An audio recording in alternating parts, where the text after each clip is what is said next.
नमस्कार, मी सौ मीनल ओक नेने, भाग 19।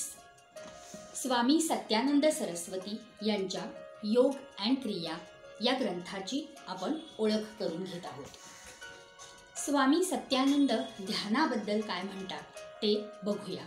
ध्यानाची ओळख। उत्स्फूर्त ध्यान लागावं हा ध्यान करायचा उद्देश आहे।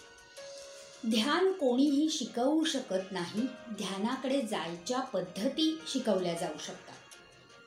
ध्यानाबद्दल बरेच गैरसमज आहेत। सगळ्या भौतिक सुखसुविधा असून देखील आज जग मानसिक शांततेच्या शोधात आहे, त्यासाठी ध्यान। मनाच्या खोलीचा आपल्याला अंदाज नसतो, ती जाणून घेण्याचं वाहन म्हणजे ध्यान। बाह्य जगात, भौतिक जगात आपण हरवून गेलो नाही तर आपल्यातली अमर्याद सुप्त क्षमता आपल्याला ओळखता येईल। स्वतःचा शोध घेणारा हा आतला प्रवास सुरू करायचा का नाही हा तुमचा चॉईस आहे, पण हा मार्ग निश्चितपणे मनःशांतीकडे घेऊन जातो। आपण राजयोग या प्रकारातलं ध्यान शिकणार आहोत, म्हणजे एका जागी ठराविक वेळी बसून केलेली ध्यानासाठीची प्रॅक्टिस। आज एका जागी 1 मिनिट स्थिर बसणं अशक्य झालंय।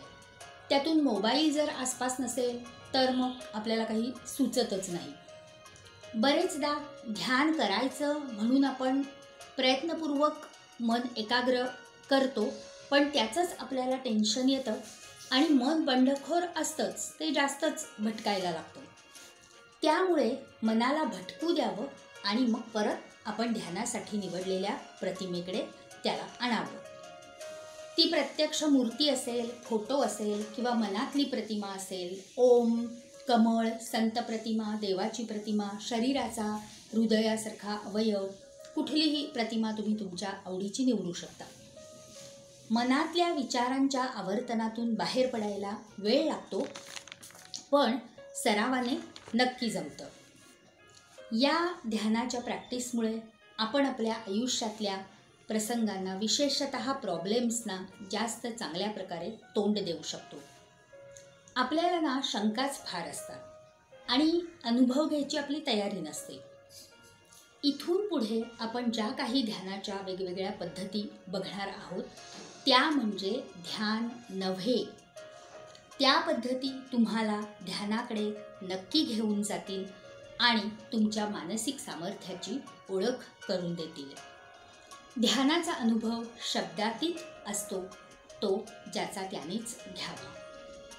नमस्कार, धन्यवाद। हरिओम तत्सत।